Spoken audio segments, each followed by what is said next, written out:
కరోనాలో సర్వీస్ చేసిందని, ఆత్మగౌరవ భవనాలకు జాగిప్పించిందని ఇవన్నీ చెప్పుకోవడం ఇప్పుడు బాగుండదు. మిమ్మల్ని నిండు మనసుతో ఆశీర్వదించమని చెప్పి కోరుతున్నాను. నేను ఈ మల్కాజ్గిరి నియోజకవర్గాన్ని, పార్లమెంట్ నియోజకవర్గాన్ని మోడీ గారి అండదండలతో ఒక గొప్ప నియోజకవర్గంగా రూపుదిద్దడంలో నా శ్రమ ఉంటుందని హామీ ఇస్తున్నాను.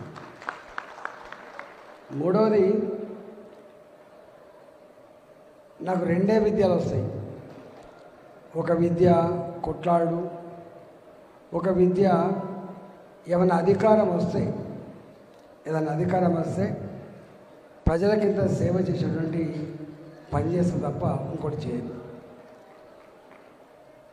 ఎమ్మెల్యే పదవులు, అధికారం అనేది సొంత అవసరాల కోసం రాదు. అధికారం అనేది ప్రజల అవసరాలు తీర్చే దానికోసమే వస్తుంది. వ్యాపారం చేసుకోవడం కోసం, రియల్ ఎస్టేట్ చేసుకోవడం కోసం అయితే ఎమ్మెల్యేగా, ఎంపీగా ఎన్నిక కావాల్సి అక్కర్లేదు. కాలుకు ముళ్ళుతే పన్నుతో పీకే సర్వీస్ చేసేవాడే ఎన్నికలకు రావాలి తప్ప వేరే వాడు ఎన్నికలు రావడానికి ఆస్కారం లేదు. ఇవాళ కాంగ్రెస్ ఆయన గురించి మీకు ఎరక, ఇవాళ బీఆర్ఎస్ పార్టీ వాళ్ళ గురించి మీకు ఎరక. రెండే, బీఆర్ఎస్ పార్టీకి ఇప్పుడు ఓటేస్తే వచ్చే ప్రయోజనం జీరో. ఇక్కడ అధికారం లేదు, నా అక్కడ అధికారం లేదు కాబట్టి ఇవాళ వాళ్ళకే జీరో. రెండవది, 40 సీట్లున్న కాంగ్రెస్ పార్టీ అట్లా ఏలన చేయట్లేదు. ఇప్పుడున్న పరిస్థితి చెప్తున్నా. అట్లానే భారతీయ జనతా పార్టీ కూడా 2 సీట్లు ఉండే ఒకప్పుడు.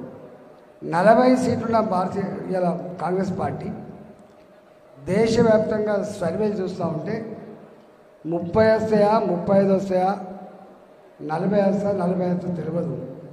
అంటే ఈ దేశంలో కాంగ్రెస్ పార్టీ అధికారంకి వచ్చేది కలుసుకు మేరలో కూడా లేదు. అధికారంకి వచ్చే పార్టీ భారతీయ జనతా పార్టీ.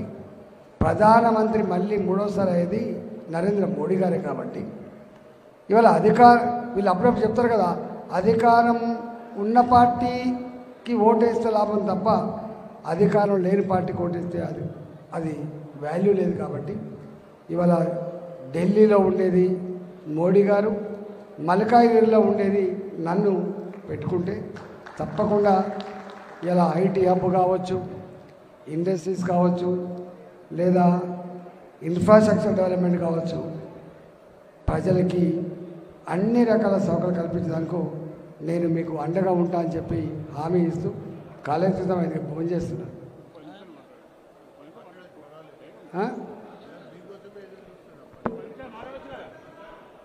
5 నిమిషాలు మాట్లాడానే. అట్లయితే మరి 5 నిమిషాలు మాట్లాడతా. అంటే మిమ్మల్ని చూస్తుంటే మిమ్మల్ని ఇబ్బంది పెట్టినట్టు అనిపిస్తున్నట్టుంది, అందుకనే బంద్ చేసుకున్నాను.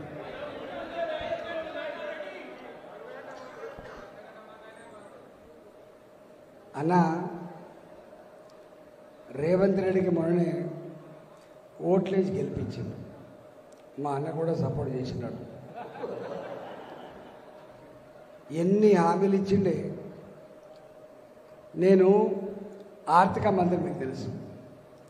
ఓసారి గిట్నే 2018 ఎన్నికల ముందు కాంగ్రెస్ పార్టీ 2 లక్షల రూపాయలు రుణమాఫీ చేస్తా అంటుంది, మరి నువ్వు ఆర్థిక మంత్రి కదా అని చెప్పి అడిగాడు.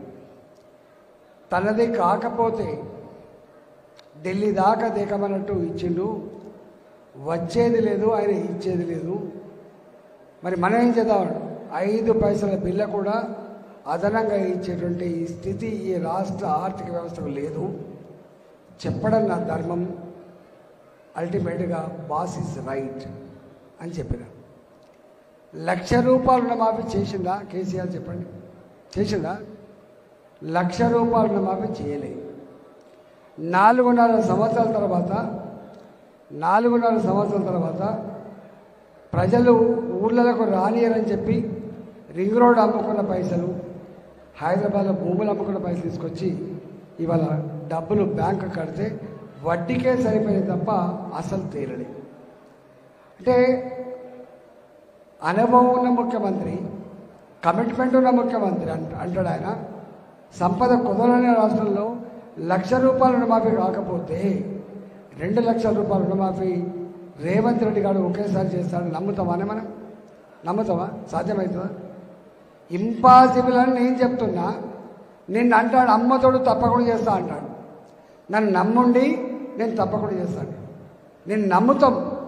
కానీ మీరే శాసనసభలో నేను లంకె బిందెలు ఉన్నాయనుకొని ఇక్కడికి వచ్చినా, లంకె బిందెలు ఉన్నాయనుకొని వచ్చినా, కానీ ఖాళీ కుండలే కనబడతాయి అని చెప్పిండు.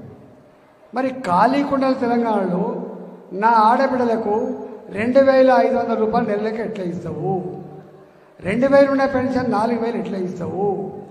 ఆటో డ్రైవర్లకు 12,000 రూపాయలు ఎట్లా ఇస్తావు? కూలీ చేసుకుంటులకు 12,000 రూపాయలు ఎట్లా ఇస్తావు? రైతులకు 500 రూపాయల బోనస్ ఎట్లా ఇస్తావు పంటకు కింటాల్కి? ఇవన్నీ అలవి కాని హామీలు ఇచ్చి అధికారానికి వచ్చిండు. ఇవాళ 4 నెలలే తెలుస్తుంది. పంటలు ఎండిపోయినాయి ఫస్ట్ టైం. క్వాలిటీ కరెంటు లేదు రెండవది. ఇవాళ మూడవది, ఫైనాన్స్ డిపార్ట్మెంట్లో బిల్లు కావాలని పోతే, చిన్న పనులు చేసుకోవడం బిల్లు కావాలని పోతే కమిషన్ ఇస్తే తప్ప బిల్లు చెల్లించిన దౌర్భాగ్య పరిస్థితి, ఆర్థిక పరిస్థితి. అందుకని ఇవాళ ఆయన ఏమంటాడు రేవంత్ రెడ్డి అంటే, నాకు మళ్ళీ అధికారం ఇవ్వండి, నా ఎంపీ సీట్లు కూడా గెలిపించివ్వండి, రాహుల్ గాంధీ గారు ప్రధానమంత్రి అవుతాడు.